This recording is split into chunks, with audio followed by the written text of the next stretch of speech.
Okay, rulers, settle down. Ruler School is brought to you by Odyssey Games, where you can go to get pre-orders of all the upcoming Force of Will sets, as well as releases of previous sets after they come out. ccgprime.com with over 100,000 Force of Will singles, as well as out-of-print boxes from the past, and TCG accessories, as well as fowlibrary.com, a wonderful resource for deck lists, article discussions, and more. Check them out at fowlibrary.com, as well as these amazing patrons. Special thanks to guest lecturer member Vite Ramen. Thank you for your support. Class is in session. Hey there, rulers. Welcome back after a long week of Force of Will to your favorite ever live Force of Will podcast. Here to answer all your questions. It's office hours, joined by myself with the full gang today. Finally, after several weeks, full gang and special guest. We are here. I'm DMO73 as always, and I'm joined by Mike Rance. And we're also joined by a very blurry Ryan Miles. Look at me, camera. Come into my eyes. To fix it. And as always, we also... yeah, go ahead. Oh, you got it. You got it. Okay, and as always, we have Paul Reisman. Oh, no, you okay. And special guest star, Frog in a Car.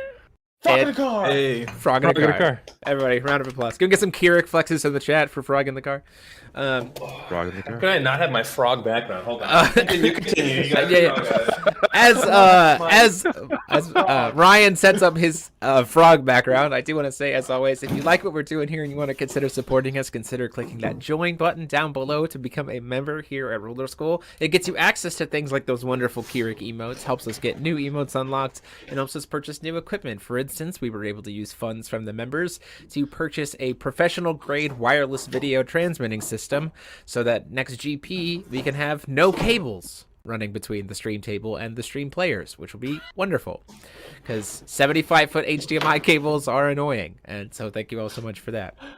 And not only are you just like rigging this poster instead of putting it against your wall, it is so off center. It is giving me agita beyond. Yeah, no, it's leaning. It's on top of like for as you can see, like I just got a bunch of cards going on here out here, and back there is just more cards that I'm like sorting through to organize because as you may or may not know, we have rotation coming up, so I'm trying to get all my Wanderer stuff together. Look at in this break, guys. This is all planned. Yeah, I will say that like.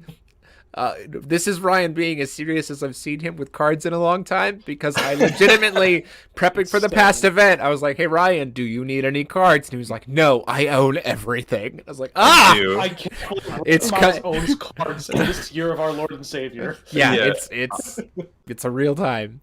I'll make no reservations during this podcast. I was very underwhelmed by the Alice Origins cluster, and I'm not at all sad to see it go. But the Saga cluster has been straight fire for 4 sets in a row. Have just been completely in love with every single card they've made, and they're just keeping the fire going with the next cluster. So unfortunately, Alice Origins, you will not be sorely missed. But yeah, in terms of organizing my stuff, I'm just trying to get all my Origins cards into the bin and Wanderer and get all my New Frontier stuff into a cohesive place. And so got a bit of a mess going on. which is good. I love card mess. It's great. I've done it myself as well.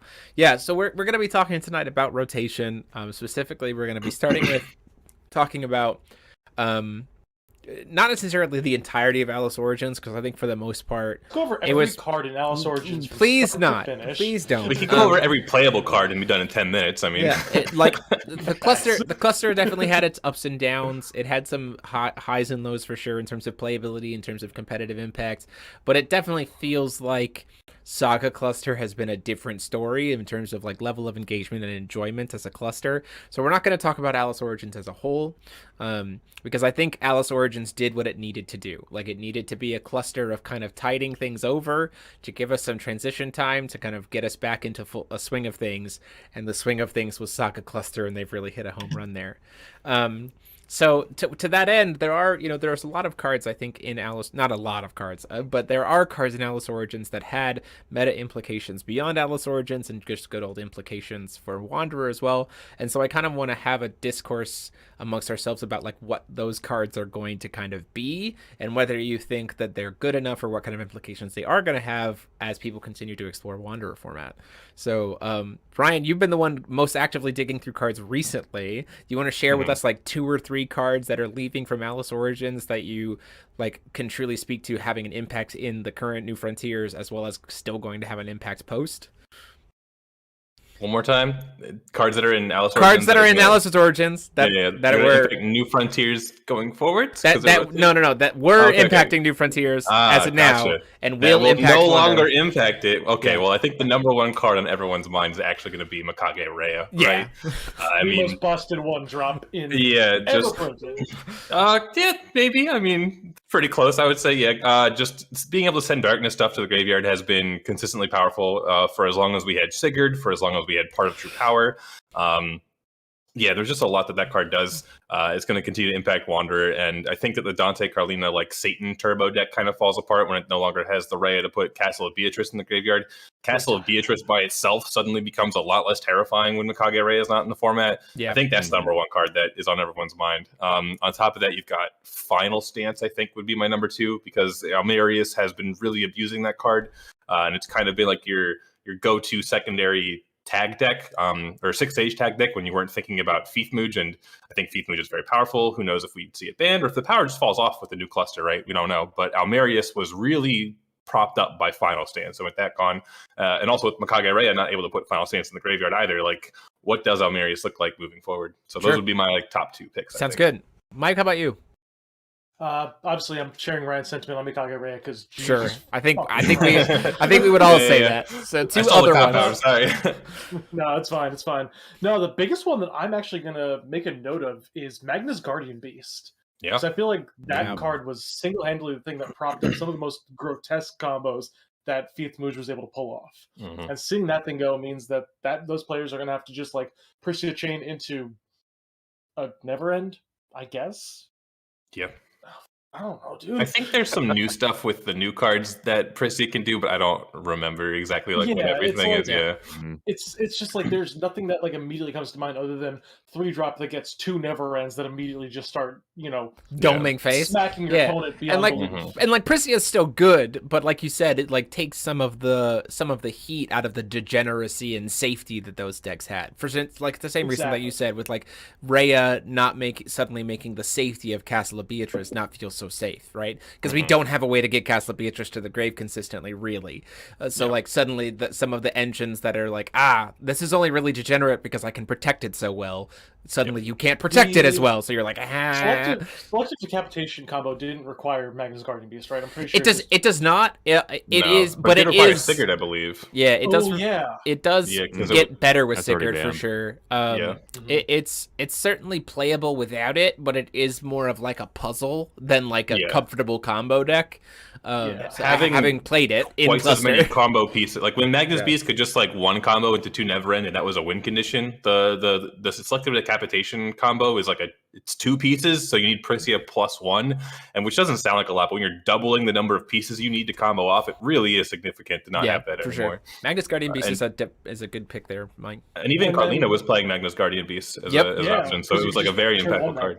Yeah, busted in that. I would also like to say that like, as much as Ghost in the Shell was hot, steamy trash that is just occupying space in my boxes, like having the dive possibilities for the Carlina decks to not use your spells up means that you are your restrictions are a lot heavier. And optical camo for feasting, right? Yep. Like that was one of Feasting's prime best removal options in a deck that had almost no removal. Like optical camo was protection plus. So it's also, with the loss of optical camouflage, you also have the loss of the dumbest thing you can do in Feasting, which is just use the Welser part of the spell part of Welser, put him into the field, and then he's going to remove himself. You just tap your Feasting that you just untapped, and you just bounce it back with the optical camouflage for free. You just Yay! have oops, haha, multiple one-cost cancels. Let's go. Yeah, Yeah. there's definitely some hits from Ghost in the Shell, especially some of the dives like that we've even seen European players playing in some of their Carlina lists, like Aramaki and Tagusa and stuff like that. Like those are Yeah. not possible anymore in New Frontiers. Been in love with that card. It's going to be very like that and other That card's cards. I think awesome. Carlina is actually losing like probably the most out of any other. Obviously, Seventh. Ragnarok is probably the We're most. losing. Yeah. We're losing the. We're also losing the bodysuit Majiko that when you can like bounce something for 2 with Carlina, and then you can Gods Art Carlina, put it into play from dive and draw 2 off of it. It's like Yeah. there's so much like just like hidden synergy there. I say hidden, like I didn't just say play a 4 cost and then it draws 2 cards in Carlina. Oops, I'm a genius.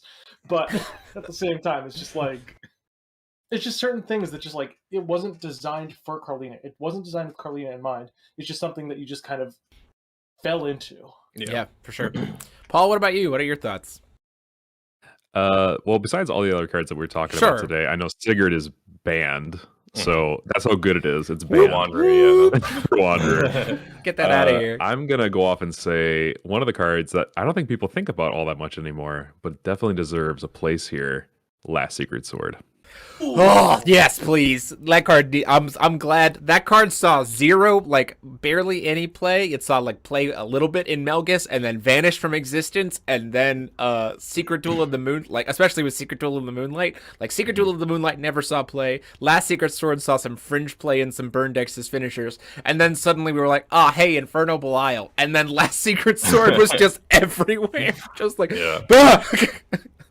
Last Secret Sword is also a pretty good win condition for Welser, and that's just not. You have to go for it took the pay mana to win the game now. How disgusting, right? Yeah, terrible, right? That's a that's a good hit. It's a good hit. Shadow X also, Great Grumbler hitting Shadow X in the game. It's okay, you still have the transformed. He's just not quick cast. Hey, he makes you discard a card. It makes your opponent discard a card too. So like, I lost to the transformed in my winner name at the last Grand Prix. Theum was playing it because he was playing Inferno combo, and he just goes, that Last Secret Sword Inferno, pay 4 discard. You take 4, discard a card. I'm like, I lose the game. It's pretty bad to lose to. Whoops.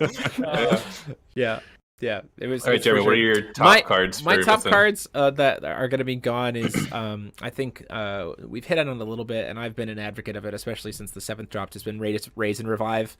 That card grew on me so much. That card was real. Like when it was first printed, it had a lot of implication. It was a lot of really good time, and then Resart came out, and it really dropped off. And then we started to see the Lyceon stuff pop up again, and then people with Lyceon, like the good like enablers of Lyceon, people started to look at like. Race and Revive actually is a really good card, especially when we can like get around the like will restriction of it, and then we started to be able to naturally cast it, and people started to realize just how good that card is, and that it is absolutely that card is going to be missed for sure. And then also in the same vein, Izanami, right? I think that we're talking about decks that are going to lose a lot of steam. Some of the best, what we've seen out of 7th decks has pretty much tag ruler decks. Has pretty much gone 3 avenues in terms of like competitive success, right? And it's been like Turbo Stand, like all in Virgil stuff. It's been like mid-range grind Belial Lastema, and then it's been like not necessarily like turbo, but like high value Dante Belial. Like just like grinding you and then hit Virgil plus and then like, slamming like an actual Virgil game plan. Yeah, like an actual Virgil game plan as opposed to like I'm gonna just slam Virgils and then when you answer that game plan I'm just gonna rest on stand to win the game. Like Dante Belial is actually like I'm gonna play a Virgil game. Like I'm gonna play that's my game plan. And like when you lose things, both of those cards, Izanami and Raise and Revive, are gonna take a lot of wind out of the wings of those decks. Like I think that they'll still be good. Don't get me wrong. I think that those decks are still very competitive. But like the safety that those cards provided in terms of like even if you answer it, I can just bring it back very easily. Like I have more ways to get back on track. And losing that safety net, I think, makes that deck, those decks feel the pressure a little bit more, which is great. I'm totally fine with that. But those cards are certainly going to be missed in the New Frontiers game. That's been the deck that I've been playing the most. Like my first iteration of Dante Carlina was the Turbo Satan, but as I played more with the Dante and the Virgil, like Virgil's just insane. So I've been getting more and more into Izanami, more and more into Ladies in the Vive. I've been playing Aramaki Toga, so the dive cards, and just like all the cards I've just come to love in this deck are just getting ripped out of New Frontiers. And I'm like, oh man, this is actually the deck getting hit most by rotation. And it's kind of crazy, honestly, because you think Thief Mood is just like doing so many toolboxy things and just playing like just the best cards in the game that exist because it can play literally anything. And it turns out that all of those cards are just in New Frontiers still. You know, they're almost all stuff like Suya, Lumia, number 13. Like those cards are just really good and they've come out recently. But then the stuff that Carlina decks we're actually looking at were last cluster, and that's the one that's going to end up hurting the most. So yeah, RIP to Bitey Lady, but she's going to need some help yeah, to for compete, sure. I think. For sure. And I think the other thing about it too is with those decks is we can even speak to recently, like there were certain matches in the top cuts of some of our online GPs where if the Virgil player didn't have that like backup stuff, if the Carlina player didn't have those ways to be able to get back on track, like they would have just lost games like almost immediately. Like they were able to turn around games because they had those ways to get back on track. And so it's like what I said, right? The safety net, the comfort safety net for a lot of these decks that we've seen that have had competitive success is being ripped out from under them, right? Yeah. The safety net of Feeth Mooj being able to go Guardian Beast into Double Neverend, like that safety net isn't there anymore. Like you said, you're doubling the amounts of pieces that you really need to combo off. So then it becomes, well, is that really what the deck is anymore? Because I can't really keep that safe. Now it has to transform into looking something different.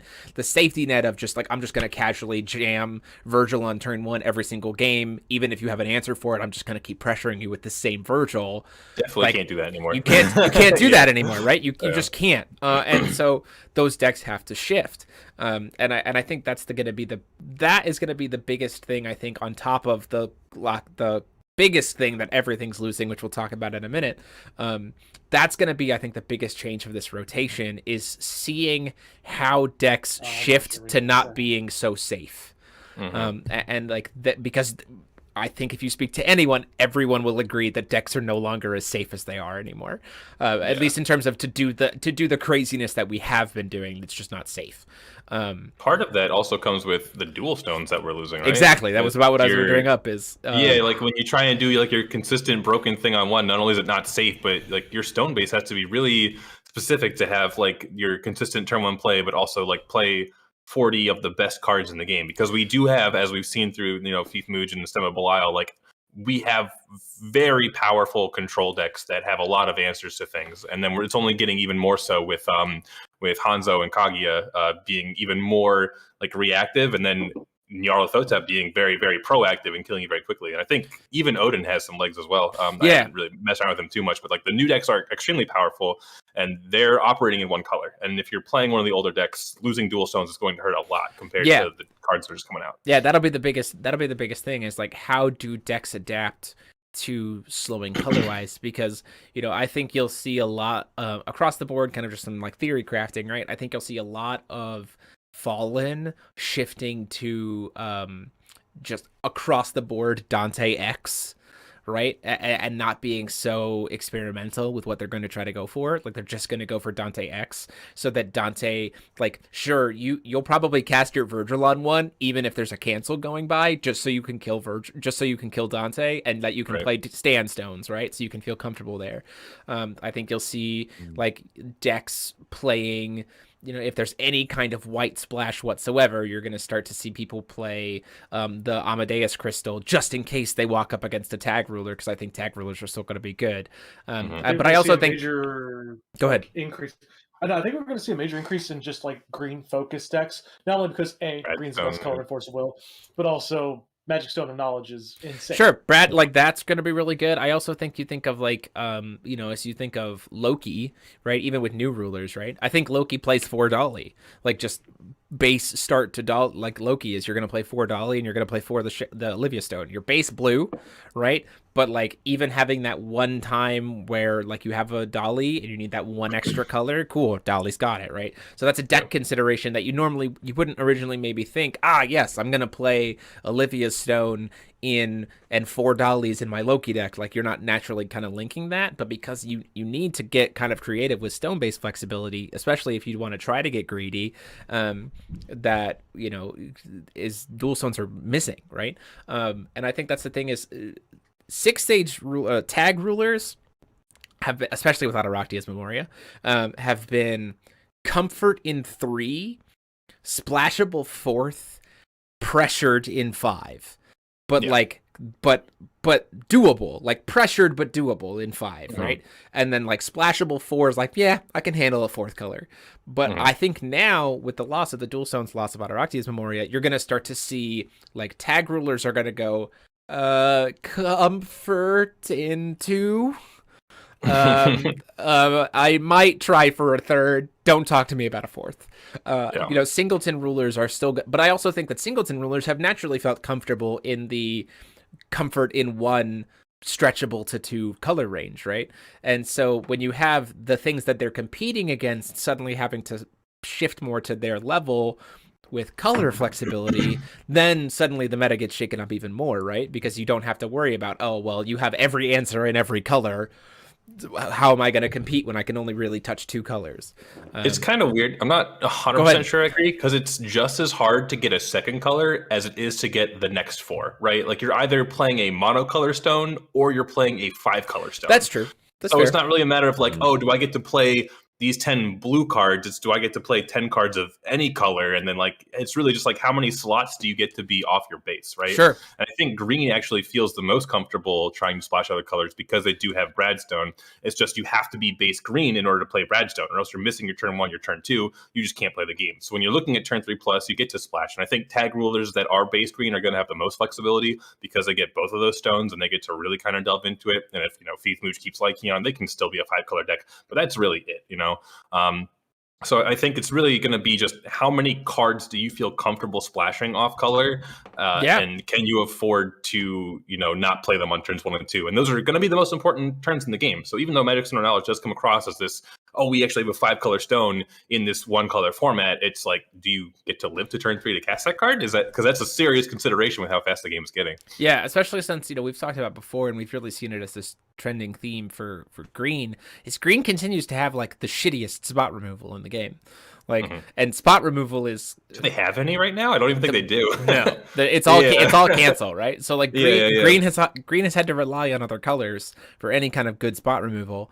We got Pharesia. That's it. Yeah, Pharesia, green, double green Pharesia. Here we go. But like green has always had green has very much truly cemented its position of like, I'm gonna cancel your stuff, and if it resolves, I'm screwed. Which also gives credence to like how comfortable can that deck even be, because we're about to have order rulers who are going to say, my big dude is uncancelable, so like enjoy not being able to remove it. So that's going to have some implications. Paul, I'm going to cut to you because you've been real quiet. Give me your thoughts on dual stones leaving. This feels a lot like Rhea cluster going into New Valhalla cluster. Where in that format it felt like we had some special stones that did additional things, so you could be able to like splash into, I think specifically of like Speaking Stone, where you got to play stories in your Jamimi deck. But that's about it, right? And if everything had to be, you are mentioned, Paul, I definitely wanted to go off that because I really, really like that you mentioned Rhea cluster into New Valhalla cluster, because I think the main reason that Gil was a deck that rose to the top as much as he did was because of that limitation and the stone base that was available. Gil had the ability to pretty much for free access any color of basic stone he wanted with absolute awareness. Yes. Absolute awareness. I was going to say Magic Stone Analysis, so you're even more correct than I was. It's literally the same card. Better if you Gil, right? But the biggest thing is that it's just like, there's so much like room for decks that couldn't do anything to kind of rise to the top because they don't have to compete with all these hyper focused, hyper like consistent and greedy but not punishable greedy decks. Yes, that's the thing. It's like greedy we're decks punishable, are more punishable. Yeah, for sure. But I also think, as a caveat to that, and the same thing we saw with Rhea cluster and New Valhalla cluster, is that Kyrix rose to the top as a tempo ruler, not as just a simple aggro ruler. Correct. And I think this is where that tempo style of game plan is going to be mess. We've already seen that even in this higher speed format, that a mid-range deck, that tempo deck can be like, I will speak to a stem of Belial. I will go on record as saying that is a tempo deck. Like, and we've seen that it has had competitive success. So like, if you can take that same kind of avenue and kind of tweak it, you know, or like maybe you shift that package to being Dante Belial, but you're playing like the same core engine deck so that the color can feel a little bit more consistent to play that engine. Suddenly, you know, you have that same kind of consistency, right? And that's the thing. And this kind of speaks to having watched, and this will be kind of we bring up a really good moment to bring this up.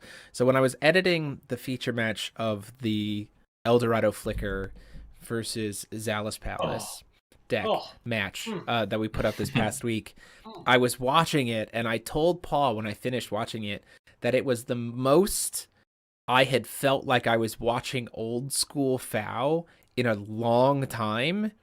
And then I stopped and I thought about that, and I would realize why.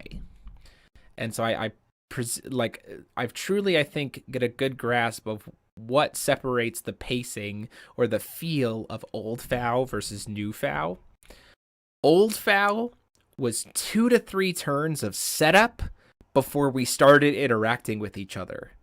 Like, we had little, like, pot shots, like shots across the bow, maybe here and there, little pokes, but, like, true interaction didn't really take place until we were already set up, which was, like, our first couple turns, right? Yes, because there was a time, I remember a time when Laura the Bloodspeaker was a $4 card, because playing a 2-drop 300 that searched you a card, right because amazing. Because the first 2 to 3 turns in all of old school FOW was all setups and cheat shots. They were free, right? It was just like, and so what's happened is new FOW has just skimmed those 2 to 3 turns off the top. So we are now interacting with each other at a much faster pace. Like, we're interacting with each other sooner. And so it's not 2 to 3 turns of setup to then try to win the, like, attrition war. It's 2 to 3 turns of, like, interaction to open windows for later. And so I think what we see, and we can speak to current, like, tournament results, is like the games that ended the fastest were when someone didn't have the answer because they weren't thinking about it. So someone did a little cheap shot, created an opportunity for themselves, and that window stayed open. Or someone misplayed, where an opponent created an opportunity and the opponent didn't close it successfully, and so then they were able to close it out. But, like, when you get to, like, the higher skill, like, tables, what we saw was those interactions, those skirmishes were happening, and, like, opportunity created, opportunity punished, opportunity created, opportunity punished, opportunity created, opportunity punished. Like, it was this great back and forth, but it feels so much faster because that interaction is happening so much sooner. So that's why I think new FOW feels so different than old FOW, but that's purely because from a design perspective, we've skimmed off 2 turns of nothing. We've skimmed off 2 turns of not doing anything. And I think that's why, you know, it puts in perspective more of why we've seen I don't want to say engaged, because they are engaged, but, like, not as heavily active or heavily committed old guard players in different communities not enjoying themselves so much now, because new FOW is a different game than old FOW. And I think that like, I've really put my head around it in watching that El Dorado match, made it all make sense to me as to truly how different FOW feels now versus before. And so I also think that, like, back when FOW first started, we had an easier time picking up Magic players because the start turns of FOW felt a lot like the start turns of Magic. Like Yu-Gi-Oh players didn't like FOW as much because Yu-Gi-Oh, even at that time, was a lot of interaction right off the cuff as opposed to a bunch of turns of setups. But I would argue that but I would argue that, like, yeah, exactly. Set 5, or, like, do a million actions, summon 4 things, set 2 back row pass. Like, but I would argue now, But I would argue now, I think Yu-Gi-Oh players would enjoy FOW a lot more because it does have that like off the cuff interaction, but with the natural kind of limiting ceiling of a resource based game. Thoughts about any of that? That was a lot. Yeah, I mean, I think one of the things that really like speaks to the Alice Origins cluster as a whole was that you had those 2 turns of setup, and then the game was just kind of decided on, I stuck my Regalia. Did you close the window? Oh, no. Then the floodgates are open and the game's over. Yeah. So even though you did have that setup, it was like once the gate was open, it was just a complete blowout because you were triggering an effect. You were getting 2 mana ahead when your Regalia stuck. It was just kind of insane. But now, even though why this format feels better than last cluster did with Alice Origins when we had Prisia, when we had Rezard, it was like, even though the games are interacting sooner and it feels way faster paced and more pushed, instead of having that old school setup, there is that back and forth. You know, it is like a back and forth, whereas the Regalia cluster we just had was just, you have anything? Answer? Okay, well, my deck doesn't even play the game anymore. So I think this cluster, even though it is faster, it is still feeling better than we had before. I would agree. I completely agree, yeah. It is this like... both players, it's not like old school FOW where it was like I've set up, you're just not playing the game anymore. It's like both players are actively engaged in the game from square one, and you have to be in order to be able to succeed. And if you can't keep up, or if you're not better prepared for it, then sure, you have those blowout situations. But if you are, it's a lot harder to blow your opponent out of the water. Like it is like the pressure that decks provide in general is not nearly as safe as it actually maybe feels in a competitive environment, or when there's blowouts. Like, of course, when someone slams Virgil, like, what were we all saying, right? Virgil felt so crazy, but then people started adjusting, and it was like, oh, I mean, like, yeah, Virgil's a lot of pressure, but like there are actually good answers to him, and if I'm prepared for it, Virgil doesn't feel as scary. But then you have Raise and Revive, Virgil, really, Raise and Revive, and Izanami started to come out, and then you're like, well, crap. But now that's rotating, right? So again, those safety nets are falling out, and that's, I think, like you said, is why current FOW, as much as it is faster, feels so much better to play. Yeah. And I've talked about this a couple times talking about Wanderer before, but I think one of the things that really makes Force of Will feel so good right now, even though it is cranked to 10 in terms of power level, is that the most broken part of the game is still the answers. Like, the problems are powerful, but like outside of Bahamut and like Virgil, I think even Virgil is less of a problem now that we are losing Raise and Revive and Izanami. I think Bahamut still used to get banned. I hate that card so much. The answers are just as good, right? Like, Prideful Rule is just one of the best cards in the game. You have to be wild to beat it, but it's like it will answer Virgil and then some. Like, I'm killing your dude and making a 6/6 flyer. Yeah, exactly. Like, and that's only in that kind of deck. I think that Lorite is like a Wanderer example. Same with like Flare Spell. Like, the answers are better than the threats, and that's what makes Wanderer so fun. But even in New Frontiers, Lumia is a very good answer and is usually more efficient than the problems. Number 13 will probably fall off with the orders coming in, but it's been one of the most powerful answers. Just in general, like, the threats have been very linear and not outside of like Fiefmuj doing Prisia, like Yan producing 1 billion mana kind of nonsense. Just like answers have usually been better than threats, which has made games feel so back and forth, because when you go for your threat, if you don't have the answer to their answer, they're going to get ahead of you in some way, because their answer will be cheaper than your threat, and then they'll use that tempo to get ahead. And that's just where we're at. I think it's one of the reasons, I was talking with Paul before the podcast, is I think that's one of the reasons why I enjoy Hungrybox so much, is because Hungrybox feels like an old school FOW deck that's learned how to play new school FOW. Yeah. Right? Because we've been like, look, I need like 2 to 3 turns of setup, so I'm going to take them in a single turn. I'm going to take 2 to 3 turns of setup right now. Is that okay? Doesn't matter. Doing it anyway. And so go ahead.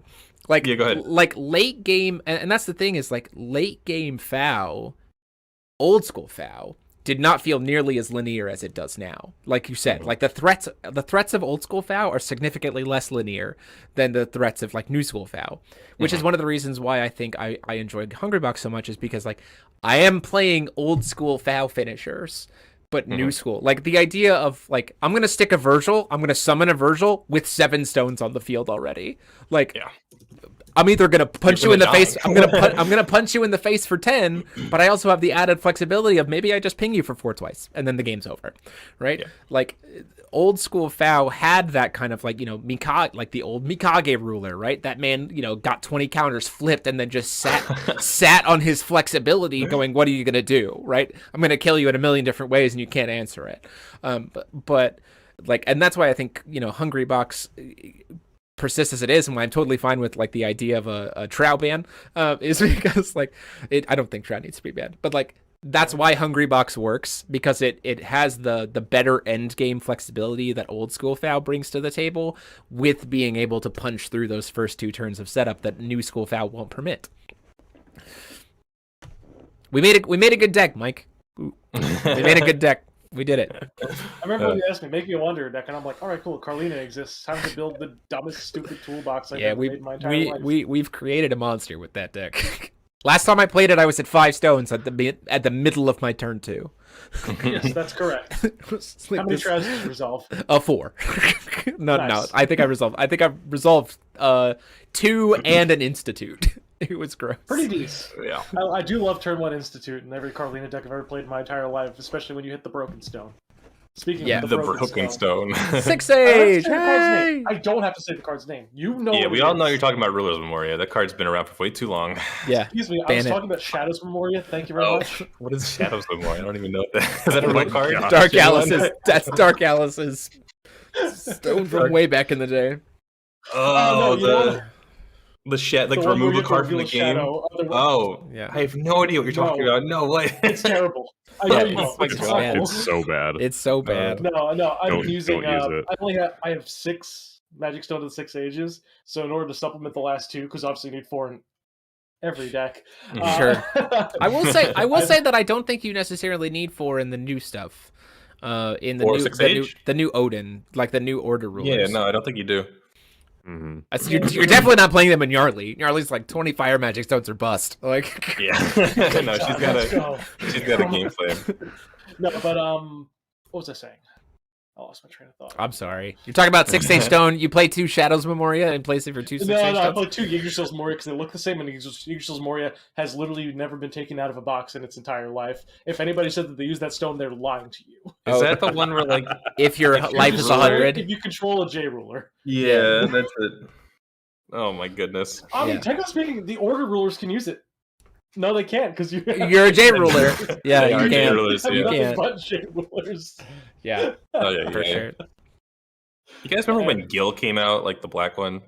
Yeah. The like It's new been one. legal for the past year. Yeah. Oh like, yeah. I enjoyed When that. I think about like a Regalia cluster, it's like, yeah, like, Prissy had his time in the sun in the second set. Machina was a good deck for a little bit. Arla was a good deck for a little bit. Rezar was a good deck for a little bit. And like Gil and Magna and Dark Alice all came out. And by then it was just like, oh, okay, we have like Sigurd cards in our old DBV decks. Okay.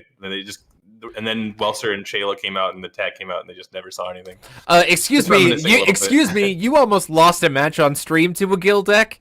Almost. Thank you. Like, Almost. if he hit, I watched that footage again. If he had actually, if he had Let's drawn talk about first, it. Let's bring this up, Jeremy. if he had drawn, Roast him. if he had done the guild draw, then the guild declare, Ryan would have lost that match on stream. Yep. But instead, he Yep. did declare then draw He because said my threatening aura caused my Because- opponent to because misplay, he and he didn't- gets away with another one. he didn't realize that you call the like what you're limit breaking at the resolution of that choice. So you always look at the top 2 first so that you have the most knowledge to be able to call it. And if he had, he would have known he would have drawn into a Sylvia, slammed the Sylvia, and punched Ryan's teeth in. Oh, I'm gonna miss Sylvia too. But That it- so cool. but- I think that was the event that Mike won too. So. Yeah, it was the event that Mike won. Yes, for sure. how you know it was a shit show. So yeah, I think that's one of the other reasons too is Paul and I have been talking about Wanderer because he plays Wanderer on Saturdays. That's I one love of the Wanderer. reasons. That's one of the reasons why. That's one of the reasons why Wanderer, in a lot of senses, does feel like New Frontiers Plus. I think because so many of the old Force of Will rulers by design are designed for old school FOW. They're designed for 1 to 2 turns of setup. Then we start interacting. And so it's not necessarily like, yes, power level has increased, but these new rulers can't adapt to not having the 2 turns of setup. And that's just by like design. But that's the same. And so when you think about it in that context, I think it actually helps make looking at new versus foul more comfortable, because you can take that exact same philosophy of like how cards are designed to function differently and apply that to any card game, right? Look at old school Yu-Gi-Oh versus Yu-Gi-Oh now, right? When Yu-Gi-Oh first came out, it was couple turns of setup to be able to keep yourself safe and then start applying pressure.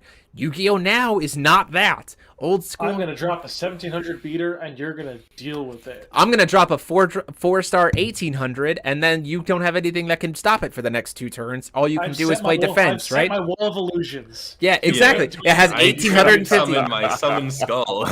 Yeah, Summon like Skull Oh my was gosh. that shit. Okay, But let's I, talk. I think on like the topic of power creep, right? Like it is, we are getting way ahead of where we used to be, right? And I think Sure. there have been some very key like, I mean, like the game is power crept in leaps and bounds through Reflect Refrain, through Fox, through Scheherazade. But there's always been some argument like, wow, would full power Fox beat full power Scheherazade?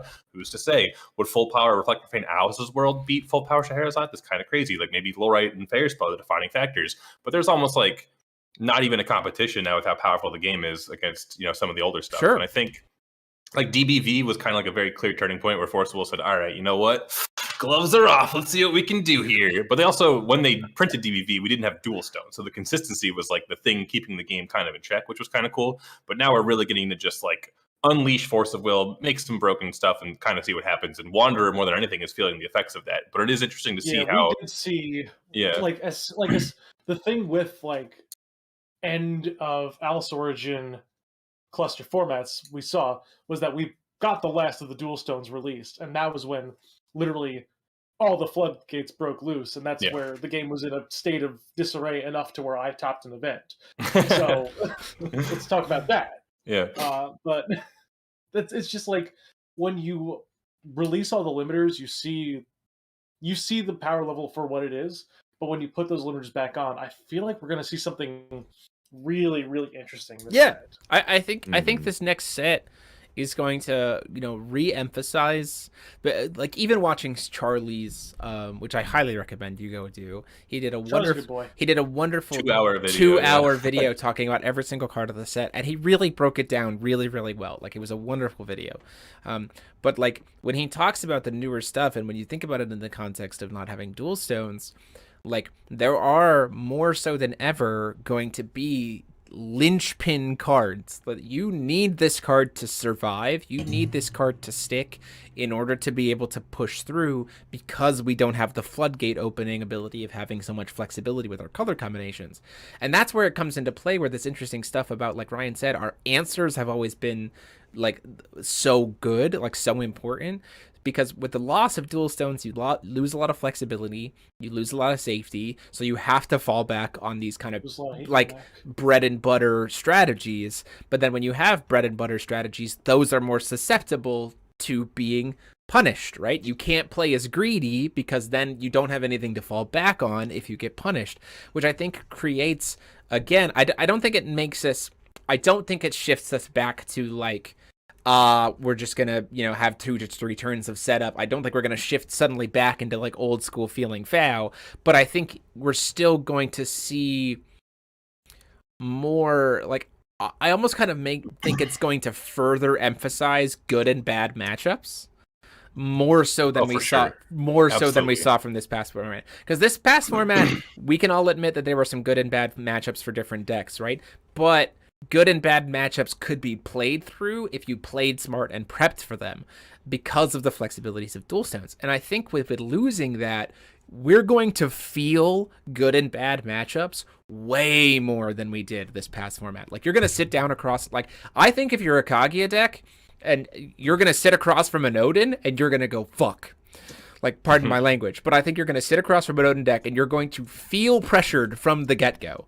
And I don't think that this past format, I think that there are rulers that sat down across from another ruler and went, okay, gotta play tight here. But I don't think there's ever been a matchup where you're just like, outside of like old school Wolfgang to playing sitting across from Violet. I think that's probably like the most like well that was good games, you know. Have fun, yeah. But I think we're gonna feel that a lot more in this next format, and I'm here for it because I think that breeds ingenuity, it breeds improved skill, like it breeds like player improvement, it builds deck creativity, it builds off the wall ideas that you wouldn't normally see in a format of play the best 40, right? Because we're definitely not in a format of play the best 40. It's going to mean sideboards are going to be more important. It's going to mean that like flexibility within your deck in terms of like what is your backup strat, what is your alt win con, how consistently can you get to it, like how good is that to shore up the bad matchup, like those, I love that format, and I think we were already seeing a trend line into that. We just had some abusable stuff, particularly in terms of like Carlina, Dante, Virgil stuff. Like that was kind of the abusable window that kind of gate kept some of that. But we were in a trend line going towards that kind of format, and I think we're gonna see it more because like. When I think of Kaguya decks, I think you're just doing what Kaguya has always done, but just adapted to a new age format, which is make a lot of additions, control the board state until you have a lot of additions, use additions to win the game. That's literally what Kaguya's win con has been since K1. Like, that's just what she does. Yeah. It's just, this is what she's doing. She's now able to do it now, as opposed to before. Odin feels like a stun or a reanimator deck. Gnarly feels like a pop-off combo deck or a hard aggro deck. Loki feels like this like discard kind of tempo-oriented deck where you get to be kind of tricksy. And Loki feels like a blue deck in Force of Will, and I think we know how blue decks in Force of Will go. Loki's the stepchild. Yeah, Loki's the one. Loki's definitely the one that feels like Loki's the one that feels villains on the field. And I'm gonna lose the game with a nice field of things. Yeah, I haven't looked at Loki and Odin too much, but I do see like what Odin like could do. And I look at Loki and I'm like, so Nyarlathotep and Kaguya. Then is that what we're looking at? Then I have come around. When I first started looking at stuff, I'm like, okay, like you can't be canceled, but like there's still so much good removal in the format. You still have like we lose crystallization, sure, but like Prideful Rule still exists. You still have the it's a card we haven't actually seen played because we've had like crystallization, but there's a 1-mana white card from Oborozuki that's like something deals damage to itself. And that card kills a lot of stuff right now. So I think that card is actually going to see more play. But like Feith Mooj has like the best consistency because it still has Prisia Lycion, it still has 8 5-color stones. So I think that's like where the format will settle. But Dante Carlina's up in the air. Carlina Belial's kind of up in the air. Astema Belial's up in the air because they really want white mana for Prideful Rule, but like white dual stone, like they also want black to play like other cards in their deck. So I really do think a lot of the Fallen Angel tag rulers are going to struggle into what the new stuff is doing. And then Feith Mooj is going to feel great playing 5 colors and being consistent, but then Feith Mooj has the worst tools to deal with uncancelable win conditions. Yep. And I want to see how that adapts actually. Like in my heart of hearts, I say Feith Mooj is going to run the format or Kaguya because I have a predisposition to Hanzo and Kaguya being broken. Don't know why. But like there is a lot of room for matchups to just run the format. Like there really is a lot of room for that. Yeah. To speak to some answers here. Oh, go ahead, Mike. Oh yeah. No, one thing I'm really, really excited about is actually in tune with Ryan, what you were saying about the fact that we have like Kaguya and Gnarly that feel like they're going to be really strong decks. When we have strong decks that are constantly putting down uncancelable resonators, do cancels get less popular in the game? And if so, what does that enable for rulers that haven't really had a chance to shine because their best plays can get canceled so easily? Paul and I were talking about this on the podcast a couple weeks ago when we were talking about spoiler cards. It's weird because like it's not like infinite uncancelable things. It's like one uncancelable thing. So if I don't need to kill that thing that, unless you're Loki, right? Like if I don't need to kill that thing that I didn't cancel and it's not winning you the game, I can cancel everything else you play around it and still play a cancel game. Except for Odin's uncancelable revive spell. Yeah, like Odin's got uncancelable stuff. If you don't cancel Hanzo against Kaguya, then you don't get to cancel anything ever because Hanzo's just canceling or cancel. Like there's a lot of stuff that kind of gets weird. And like you're saying, when it comes to the deck building, it's so hard to like want to say the Feith Mooj is going to be good because it is a control deck. It has a proactive Prisia win condition. Now you've got a bunch of ways to win the game with the new stuff. There's like an Arla combo you can pull off of Prisia that's insane. But it is a control deck. And if the format is playing Nyarlathotep and Odin and Kaguya and, you know, new versions of Fallen Angel stuff, Like, you can't play a control deck in an open format. So even though I do think that Thief Mooch will settle into finding some combination of cards to be the best, and this is almost strictly off the back of Lycion being 5-color and the deck also having 8 5-color stones and having 3 mulligan 6 cards, it'll just be the most consistent deck. But you can't be the most consistent if you don't know what you want to do. You don't know what you need to beat, and that's Exactly. going to be the shakiness at the beginning of the format that really anything could end up being on top when the set comes out. Yeah, for sure. To speak to a couple questions here, Frank Fiore, do we see this as a win for the game? It could make cards hold value with the secondary market, or am I off to think this? Yes and yes. Yes, yeah, like both of those things. I think this is an absolute win for the game. I think this is a wonderful meta environment to introduce new players into, which is perfect for when we have the new starter decks. I have them. I have the new starter decks behind me. I got my advanced products, so we could do some recordings and stuff. Class, Jeremy? I will share with the class. Here, I'll show you real quick. See, new starter decks. They're right here. They're in this box. I have. I didn't see them. Hey, look, it's a Lovecraft. Whoa. Proof. Whoa. So and I've done some gold fishing of these two decks against each other, and they feel really smooth to operate independently, and they feel really smooth to play against each other, right? They give a good, they work optimally against each other. So, you have that, right? You have the natural, like we said, like good versus bad matchup. Ordering, like when you read it on paper, ordering can feel very confusing. Ordering feels very natural with these. Like it feels mechanically smooth. So then you have the problem was when we had New Valhalla. And even when we had Stranger decks, explaining those starters was difficult to brand new players. Like it was tricky. So you have this deck, and you have a second deck. Right? I completely forgot that Alice Origin had strangers. I was like, yeah, the Regalia cluster, and you were flipping your ruler for 0, and you were playing Mage Arts and Sword Arts off of your Regalia, and that was broken. Like, oh yeah, we had an extra deck. Yeah, like starter decks for those clusters, while helpful, were confusing. Yeah. And what we're going into is and partly because of dual stones certainly didn't help. We're going into a format where you're naturally made to feel comfortable in one color, push yourself to maybe go to 2, and like across the board, right? Obviously, some decks are going to push to 3, push to 4, push to 5, right? What do the stone bases in the starters look like? Is it all basics? 10 basics. Yeah. Like 10 basics of their color? 10 basics of their color, right? So it's like super smooth. We're going into a format where deck construction and ruler operation is not complex. Ordering, like I said, feels natural. You have an environment where deck construction itself is going to feel a little bit easier because you have natural limiters, because the dual stones aren't like, look for the best 40 cards. It's like Ryan said, you have like 10 splash spots. Like you're going to play 30 of your base color, and then you're going to play like maybe 10 flex colors. That deck construction for newer players feels a lot more manageable, feels a lot easier to kind of explore and get into. I think we're entering, and like competitive meta wise and like structural meta wise, we're entering a format where I think you have a lot more stability in terms of like what decks are. Like this is a stun deck. This is a control deck. This is a tempo deck. This is an aggro deck. And I think because of that, things are going to feel more structured. And by that merit, things are going to feel good in that structure. Because it's not just Wild West, I don't know what I'm doing, I'm going to throw stuff at the wall and sticks. It's like, this is the kind of vibe that I want to go for my deck. I can easily build into that. And I think that's going to be very successful, both for new players and for current players, which is great. And that naturally boosts the secondary market point.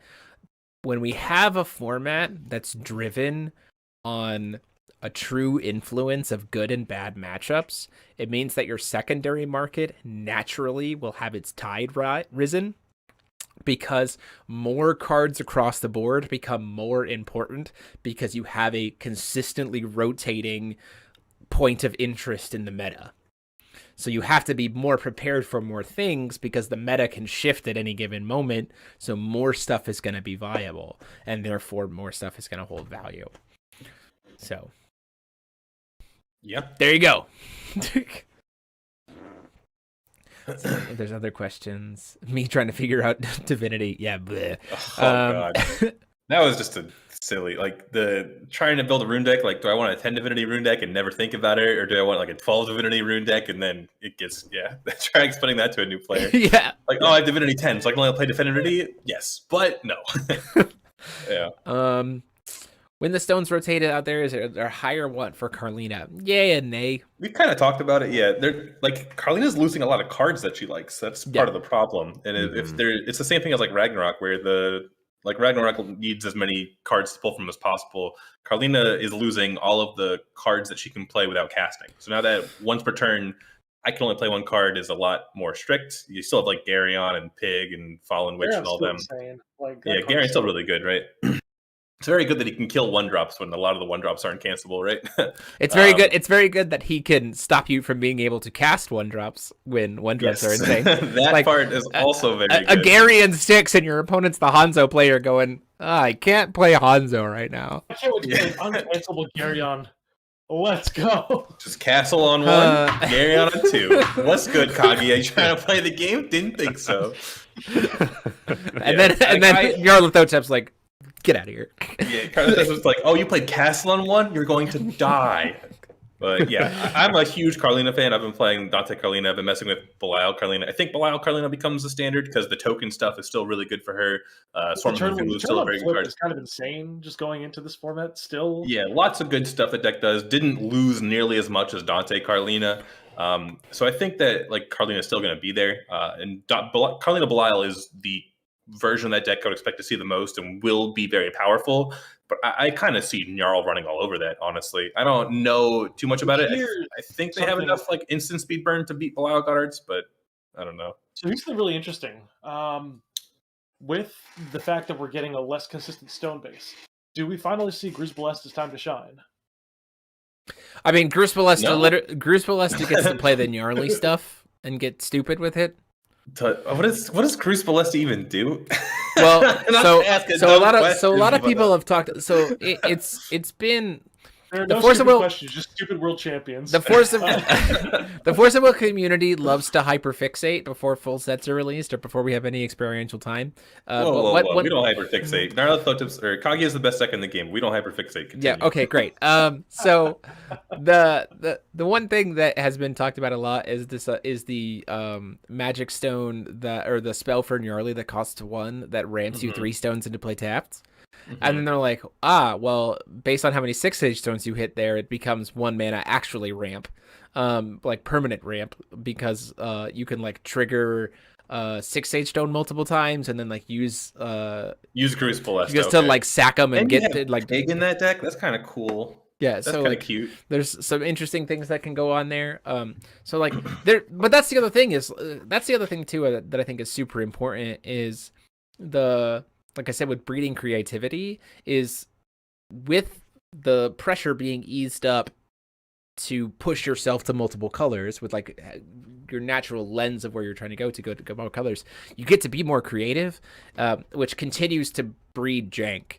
Like at the casual level, again, I think that's I think that's the other big thing about FOW now versus FOW then is like casual level FOW is so much more fun than it used to be, because like again, decks function and can engage more functionally so much better than they used to, so I think that will still carry over into the order stuff as well, right? I'm talking about freaking like I'm gonna El Dorado you every turn. Like I'm gonna play. I still love that card. I want to play that card in New Frontiers. I'm gonna play El Dorodin, and that's gonna be the deck name. And we're just gonna El Dorado you every single turn. We're gonna play Flute on 1, mill an El Dorado, reanimate El Dorado on 2, reanimate El Dorado on 3, reanimate El Dorado on 4. Just every single turn, right? I'm picking up what you're putting down. That's great. That is incredibly jank, but it is gonna feel so fun to play and be, enjoy.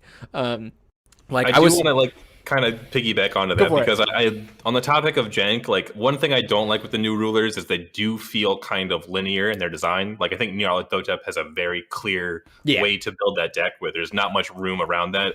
Odin is mostly linear, but with like what you can do with his engine, like you can, like you said, you can reanimate Eldorado, you can pick a different win condition. Like there's a lot of stuff you can do there, but it's still kind of like it has its own theme. Kaguya, very linear, has its own theme. But a lot of the cards that are supporting these new rulers are actually very up in the air. Like there's a Kaguya card that's like anytime you attack, you recover a magic stone. And that can trigger very well with what Gruus Celeste is doing. And I think there's like a lot of that kind of stuff in the format where like the revolution part of it or like the force resonance part of the card makes it really, really broken in what that specific ruler is doing, but the cards are still, a couple of them are still good enough without that part that you could see them splashed in the other stuff. And I think even though the tag rulers across the board were pretty broken, the combinations and the brewing you can do there is just really cool. Like we had in chat, someone said like Asmodeus Carlina is a deck too. Like that's absolutely true. And like the ways that you can build Carlina to do different things, the ways you can put together like Gruus Celeste to Mujdark, Gruus Celeste Fithsing, Asmodeus, like I mean Almerius, like there's just so many cool combinations and cool decks you can build with the base power level of having tags. So even though the new cards are very linear in their design, I do like how much opportunity there is to brew all kinds of nonsense at that casual level, and even maybe at the competitive level. I think there's a lot of open format going on here, you know? Yeah, and that's one of the things too about that I've been really impressed with Game of Gods is, like you said, like the amount of power that's not necessarily purely locked to Revolution or Force Resonance. Like there are cards that have Force Resonance text that even without using the Force Resonance text is a card that I go, yeah, I'd find a way to play that. Or like even without the Revolution text, I'm like, yeah, I'd find a way to play that. Heck, Brunhild by herself, like even like the like we used to play 3-drop Air, and Air had a limit of 2 drops, 2-drop anything, whereas new Brunhild's like, cool, I also can fly and I can grab any cost light thing. Like, okay, like that's fine. I don't even have to play you in Odin. Like that's a great card, you know? Yeah, exactly. Like, and that, you know, so I'll give credence to I Spy in terms of the design is like the design. Well, Mike Rant, he left. So like, the design of Game of Gods has me thinking so much more outside of just Game of Gods than like Alice Origins did to force me to think outside of New Valhalla, right? So like when we were in New Valhalla, Origins did nothing to make you think outside of Alice Origins. Yeah, you were just like, I'm gonna think like the Alice Origins cards were like, yep, these are Faria cards. Yep, these are Melgus cards. 4 of these Regalia, 4 of this sword art. Like I think the only card card from Alice Origins that like ever made me happy was like Awakening of the Winged Lord, and that's another card I forgot to mention is rotating because we haven't talked about it recently. Like the format's just been too wonky, and alternative cards are so good, but Awakening of the Winged Lord like maybe just go back to DBV, and there's like stuff in Keep the Game Faith of Gods is insane. Like, Keep the Faith, like I don't know what that is. What does that do? So Keep the Faith is one of the Odin cards, and it can grab the 1-cost Resonator side of an alternative card. Go on. Instant speed reanimate. So it's 1-drop white. It's 1-drop white, and you can. Wait, can I Charlotte that?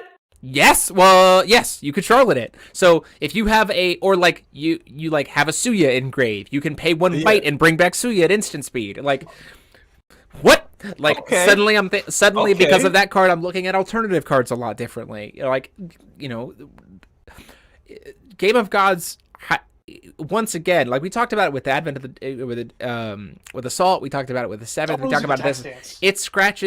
It scratches every itch I have in terms of like wanting to explore FOW. It scratches my Wanderer itch. It scratches my New Frontiers casual itch. It scratches my like super jank wanting to build goofy off the wall stuff itch, and it scratches my competitive itch. Some Poison Ivy or something. You got a lot of itches. I got a lot, but like that's the best part about it, right? Is like the set is so satisfying in terms of its design at so many different levels. Once you've really once you really get yourself in that mindset of like what new FOW is in terms of like tempo and pacing and like deck construction, and so that's one of the reasons why I think it's been so successful is because newer players don't have the bias of knowing what old FOW was, but hardcore old school FOW players who have really transitioned really do enjoy what new FOW brings to the table and like how much it feels good, because now we have, again, FOW mechanically, regardless of what era you play in, FOW mechanically is incredibly solid. So like if you can adjust yourself to the pacing of what FOW is now and truly like let go and like let go of the biases of the past or things like that, like game's super good. Like it's why, you know, it's why you came back, Ryan. It's why the Bremonts came back. It's why, you know, Jalen Rojas and Ken Tober came back. It's why Ken Tober came back, won an event, and then left again. But now he's designing his own game. On the topic, I think there was like a memory that you commented on where Bremont made this big, sappy, almost kind of goodbye post to Forcible at the end of 2019. He's like, "This Worlds was a capstone on a great game," and then you know here Artelia's welcome, capstone my ass, I guess. Welcome back, bud. You know, and you know it's the same reason why we've seen. Like heck, there was you've joked about it. I'll put money down on by the middle of next season we get Aaron back playing again. But like it's the players who have the competitive players who have let go of like what old FOW was and truly stepped in and saying, I enjoyed playing this game mechanically. I'm going to see what new FOW has to offer. Like. It hits like it's great. It's super enjoyable and it does a lot of really good stuff. And that's why I'm so excited for rotation, because I think rotation is going to bring even more of that enjoyment to the table because of the natural limitations and things that we're losing. It's one of those things where like I was glad to put Alice Origins away. And while I was thinking about all the things that I wasn't going to be able to do anymore, like I don't want to be able to do that anymore. What am I going to, I want to be able to try to find a way to do these things without these stupid enablers. And it's keeping it fresh. And so I think that's great. Certified fresh. I think that is going to be it for us tonight. But I will, before we cut out, Paul. You've been really active in the chat, and I respect and appreciate your chatting with people in the chat. Do you have any closing thoughts for us here as we walk out for the night? Closing thoughts. Well, as a Wanderer player, I'm very interested to see how this cluster will support Wanderer, because we do know the Force of Will company wants to support that format and has their R&D team thinking about that as they go into the future. So I look at things like the new boat card that searches out giants, and I'm like, what are you doing? What are you doing? Why are you letting me get Trow in a blue deck? What are you doing? All the moon editions with the ISIS support too is kind of interesting. Oh wow, look at no sand in this set. I wonder what that means. Well, next set weather. I don't like sand. Oh no. Next set. Oh good. When we talk about old fall, we talk about real decks, right? We don't talk about Shayla and Valentina 2 and other unplayable rulers and stuff like that. My unplayable ruler. How about that bitch? Oh my god. And sorry, Paul. We took away from. No, you that's good. I'm just interested in seeing like how we're going to support Wanderer with these new sets. I want something like, I keep saying it, I want a mini set that directly supports Wanderer play. And I think Rebirth of Legend was a good experiment into that to like gauge it, because I think a part of it, but yeah. Sure. Like I get it, like a half experiment, as you will, because they didn't want to necessarily fully commit to a product that's solely focused on Wanderer because they wanted to sell in the New Frontiers crowd. But as an experiment for like, are people going to talk about the Wanderer implications of this mini set when they buy it? Like that, like it was a good research list when they released ROL. So right, so I think it's Jeremy played the Wanderer event and is in for it. I would actually love if they actually committed to like printing a reprint set of like Wanderer stuff. Not even New Frontiers legal, like something. I think Magic does it, like a modern. Like they just print a modern set, or basically where it's just reprinting stuff or printing new stuff specifically for not the standard format. And I would love to just like reprint Lorite, reprint Fair Spell, reprint. Well, we're about to have. Lorite's about to be us like a promo. A bunch of Wander stuff. Was that? Lorite's about to be a monthly promo. True. So that'll be how do you nice. get that? how do I get that? Have a locals. Oh, a lot of people don't have that, which is kind of annoying, right? Yeah. For sure. Talk to Dan from tcgprime.com. At tcgprime.com. Yeah, I'm sure he'll have part a of it's just talk to him. But as far as like experience to play, but I would love to just like say, hey, people. When do we get a Dark Alice reprint? I mean, Rabbit Princess. I would love a Rabbit Princess promo. Yeah. Ryan, did you assume I was talking about any other card? I almost did, all right, because You don't know anything. You know nothing. Nothing about I this see, game. yeah. Yeah. So Hasn't played like in too long. I think the big takeaway message is here, all four of us here with our different levels of experience and engagement and focus on the game are all hyped about this set for a lot of different reasons. We're all hyped about rotation for a lot of different reasons, all of which Hanzo's my boy. That's all I'm here for. I mean, like, I legitimately messaged you being like, oh, what do you think about the spoilers? Or are you just so pigeonholed on Hanzo that you haven't looked at anything else? And you admitted it. You were just like, yeah, I've just looked at Hanzo. And I was like, Yeah, that's it's like Brian's the just other like, decks never look cool. Well, Jeremy's over here talking about Dance of Chaos, and Ryan's like, I've never heard of this card before. Is it green? Is it, yes. It's not. How do you think I know what Galileo did? It's a green card. Am I playing it in Kaguya? Probably not, but I read it. Yeah. I mean, they were talking about Galileo in like Bohemian Rhapsody, so I'm pretty sure they were telling us what was happening. They told the future. They were also talking about They told the Thunderbolts and future. Lightning, which was part of. I'm in so much pain physically. Why did I come We're on gonna this? we're gonna end it there for tonight. So I do want to say again, thank you all so much. Just as a little bit of a heads up for what we have going on this week. If you are a member of the channel, you will be able to watch our feature match of the week tomorrow. For everyone else, it will drop on Wednesday, and then later this week we're gonna have the deck profiles for that. This weekend we will have at least one, maybe two live streams of some pre-releases, as well as the sneak peek double unboxing of the new set and the premiere of the How to Start Playing Force of Will in 2022 video, which was a wildly successful video from 2021. So we designed a follow-up video for it for you to all start sharing out as we get ready for this new cluster. And yeah, a lot of good stuff. If you like what we're doing here, if we made you laugh, if we made you angry at us, if we made you smile, if you want to watch more foul content and support us, consider clicking that subscribe button, leaving a like, or clicking that join button to join here as a member, which is essentially a Twitch subscription. YouTube's just weird. It goes to support the channel and help us do more fun projects, like the How to Start Playing 2022 video, purchasing new equipment, everything else. We really appreciate it. But until next time, this has been myself, Demo73, and I've been joined. CCG Prime, yes, having a free event at their shop on 12/18. It is a New Frontiers event with 6 Sage Stone banned, so that will be very fun. So that'll be look forward to that. We might go up there to try to stream that. We'll see how that goes. But until next time, this has been myself, Demo73, and I've been joined as always by the wonderful Mike Rance. Remember, everybody, if you think that you could beat Ryan Miles and become the new world champion, make sure to like, comment, and subscribe, and support the channel by donating. Paul Reisman. Frog in a car. Frog in a car. And a Frog in huge a car. thanks to Ryan Miles for joining us for tonight as our special guest. Always love having you, Frog buddy. as a person. I think that's right. Frog person. There we go. There you go. Friends. And until next time, class dismissed. Have a good night, everybody.